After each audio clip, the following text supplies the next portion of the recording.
Écoutez, tout d'abord, il faut dire que lorsqu'on l'a appris, même si on s'en doutait, quand on l'a appris, même si on s'en doutait, on a été sous le choc quand même. Hein. Et j'avoue que le week-end, on l'a passé plutôt à essayer de digérer la nouvelle plutôt que de s'inquiéter. Mais bien qu'on était très inquiet, on était très angoissé. Alors là, depuis, si vous voulez, effectivement, les langues se délient et puis il y a de l'angoisse qui ressort de la population parce que effectivement, il y a quand même près de 600 salariés qui sont sur le carreau. Naturellement, on leur donne pas mal d'avantages entre guillemets pour essayer de retrouver un emploi, de se former et tout ça. Je dois avouer que je tire mon chapeau pour la région qui a complété l'action de l'État, notamment en matière de formation, c'est très important. Qui peut donner une enveloppe supplémentaire et en même temps qui tient compte de la j'allais dire de la situation où on se trouve, parce que vous avez pu remarquer que le prochain bassin d'emploi est à peu près à 40 kilomètres, sinon plus. Alors c'est vrai qu'il y a des gros problèmes de déplacement pour des personnes qui étaient sur place. Alors après, c'est pas seulement 600 salariés qui sont concernés, c'est aussi tous ceux qui venaient se greffer sur l'activité d'Arjo, c'est-à-dire les sous-traitants, les artisans, les industriels, qui pour certains avaient affecté des agents directement à la fonction, aux fonctions d'Arjo, quoi. Alors, on compte des personnes qui peuvent être concernées, plus de 300 ou 400 personnes concernées. Je dis pas l'ensemble des salariés, mais ceux qui peuvent avoir des difficultés. On prévoit au moins plus de 200 à 300 personnes, en plus de celles d'Arjo. Hein, alors, sachant que pour un agent impacté, normalement un emploi impacté chez Arjo, on pourrait multiplier par 3. Mais moi, je parle des gens qui risquent d'avoir des difficultés. On a déjà des entreprises qui sont en redressement judiciaire, qui sont en liquidation judiciaire, déjà des entreprises avant, à cause des créances qui n'ont pas été payées par Arjo. Alors, je ne vous dis pas après, c'était des gens qui quand même espéraient que l'entreprise pourrait repartir. Pour pouvoir avoir de nouveau un employeur qui puisse les faire travailler, quoi. Pas du tout. Là, je suis clair. Si vous voulez, autant la région, le département, la région, parce que c'est de sa compétence, l'État non. L'État, je pense que elle aurait dû déjà, la BPI aurait dû déjà, puisque elle était quand même, elle était, comment on dit, pardon. Elle était actionnaire, si vous voulez, de 15%, je crois. Donc, elle avait un droit de regard et surtout un droit de surveillance, ce qu'elle n'a pas fait. Alors, effectivement, maintenant, on dit, on a donné 180 millions d'euros, pardon, et on va plus donner maintenant. Mais est-ce que c'était pas les questions qu'il fallait se poser avant? Parce qu'il y a eu plusieurs projets qui auraient dû naître, notamment un projet de désancrage qui aurait permis peut-être d'assainir la situation. Eh bien non, on n'a rien fait. Et alors maintenant, on dit, on en a donné trop. Alors, le problème, si vous voulez, d'une part, il n'y a pas eu assez de surveillance, d'autre part, il y a eu aussi, j'ai l'impression, la gestion a été tout à fait obscure, parce que il faut savoir que jusqu'en décembre, on a embauché plus de 150 employés. Et que à Noël on avait un discours qui était tout à fait rassurant, et que début janvier on est en redressement judiciaire. Alors, vous comprenez que c'était un véritable coup de massue. Et quand on sait que Arjo, pour ici, c'était l'usine de WC, c'était pratiquement le premier employeur du département presque, à un moment. Hein.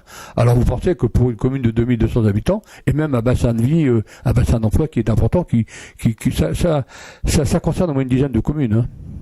Sachant qu'il y a 200 salariés qui travaillent dans l'Indre-et-Loire, de Loire-et-Cher, pardon, et 400 ici dans la Sarthe, et dont 200 à Bessé, à peu près. Hein. Et dont certains, une même famille, beaucoup de membres travaillent chez Arjo. Oui, souvent deux, voilà. Combien de familles? Alors c'est vrai qu'il y a eu il y a une somme qui a été donnée par la région de 1 million d'euros pour essayer de revitaliser non, moi je parle du bassin d'emploi, hein, de revitaliser le bassin d'emploi, parce que là aussi vous avez vu, on a des routes qui sont pas exceptionnelles.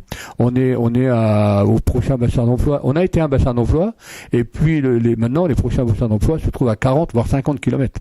Hein. Alors maintenant, le site, ce que j'espère, c'est qu'il pourra être repris. Mais bon, les conditions ne sont pas les mêmes après un redressement judiciaire qu'après une liquidation judiciaire. Alors, il semblerait que ce soit pas si facile que ça.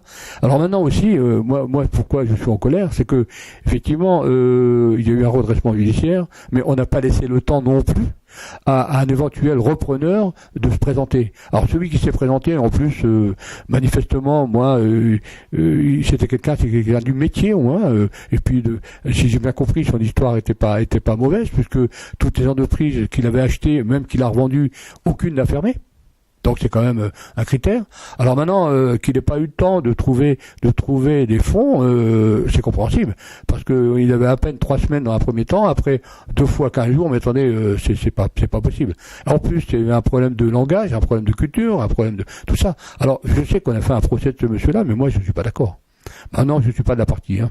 Et puis c'est vrai que l'État avait peut-être été échaudé avec d'autres cas de figure, mais c'est pas pour autant qu'il faut en faire. Il fallait se polariser là-dessus, quoi. Alors d'autant que le plan, c'était la reprise des 3 sites, puisque le site de Greenfield était tout à fait complémentaire à celui de Bessay-sur-Bray, puisque d'un côté il y a la fabrication de pâtes recyclées. De l'autre côté, il y a la fabrication de papier à partir de pâtes recyclées, mais à 100% en plus. Et il y avait 70% du papier qui sortait ici qui était recyclé. Or, vous savez que c'est l'avenir, on est dans la transition écologique, et je ne comprends même pas pourquoi le gouvernement ne s'est pas penché là-dessus. Pour une fois qu'on a une usine qui va dans la transition écologique, eh bien on s'en occupe pas. Voilà, là je suis en colère pour ça. Et puis quand j'entends le ministre des Finances qui dit eh bien on a sauvé 2 sites sur 3, en réalité c'est pas vrai, c'est 1 site et demi. Et puis on a sauvé 20% du personnel, donc 80% qui reste sur le carreau. Je vois pas de quoi il y a à se réjouir, quoi. Certains sont propriétaires de leur maison. Ben beaucoup sont propriétaires de leur maison. C'était le critère ici. Vous savez, alors j'étais étonné parce que je suis pas là depuis très longtemps, je suis là depuis l'an 2000, et j'étais étonné quand on fait des mariages, souvent les gens qui travaillent chez Arjo, ben souvent ils ont déjà leur maison, vous voyez.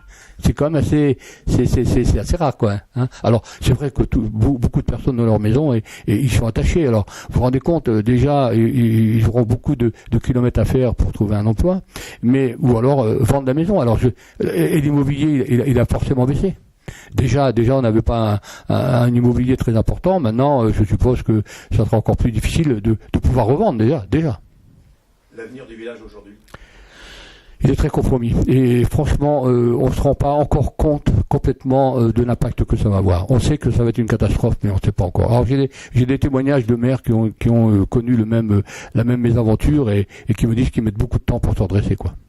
Vous voyez, cette année, le budget, bon, ça va à peu près, d'autant que, bon, quand même, la région nous aide, mais que sera le budget demain? Je sais pas.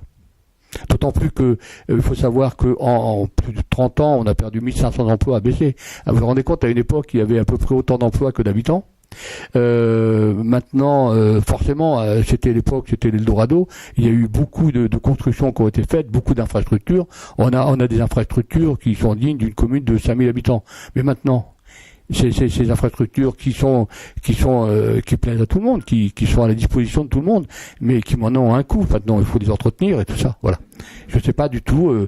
Maintenant, déjà depuis quelques années, compte tenu des fonds qui diminuaient provenant de l'État, on gérait ça de façon très rigoureuse. Là, maintenant, je sais pas trop. Voilà. Maintenant, c'est la rigueur qui va être On parle d'écologie, donc les gens seront obligés de prendre leur voiture. Oui, alors justement, on avait une usine qui était tout à fait écologique, qui va dans la transition écologique, avec de papier recyclé. Alors on a failli avoir d'ailleurs un désancrage, et puis bon, ça n'a pas vu le jour, je ne sais pas pour quelle raison, qui aurait d'ailleurs peut-être permis à la papeterie d'être plus compétitive. Hein. Du coup, on n'a pas ça. Alors maintenant, effectivement, vous avez plein de personnes qui vont être obligées d'acheter une voiture, parce qu'ils n'en ont pas tous 2, et qui vont partir je ne sais où, et effectivement, il y aura des effets écologiques négatifs, quoi. Arjo ferme alors que le carnet de commande était plein. Ah oui, alors le carnet de commande est plein, les clients sont confiants, et même, je vous avoue franchement, encore juste avant que on soit mis en liquidation judiciaire, les clients attendaient qu'une chose, c'est que l'activité reparte, parce que justement, il y a un véritable savoir-faire chez Arjo. Il y a un véritable savoir-faire. Hein. Vous avez la carte à jouer, vous avez aussi le papier nifugé, vous avez même des clients qui sont qui n'avaient que baissé, si vous voulez, comme client, parce qu'ils ne trouvaient pas ce type de produit ailleurs, quoi. Pour la commune, une énorme perte en taxes. Ah oui, je peux dire que oui, énormément. On va dire presque 7 à 8%, voire à 10% du budget, quoi. À long terme. Hein, oui. Alors oui, je voudrais quand même souligner que l'intersyndicale et le personnel d'Arjo a été très digne et très calme. Ce qui fait que j'ai n'a pas soulevé un enthousiasme exceptionnel, et notamment vis-à-vis des grands médias. Alors les médias locaux, France 3 et tout ça, il n'y a aucun souci. Mais on arrive à TF1, à la chaîne 2 ou à d'autres grands médias, on a commencé à parler de nous, parce que lorsque on a commencé à bloquer le TGV, ou lorsqu'on est allé à Angers parce que M. Macron y était. Mais il était un peu tard, mais bon.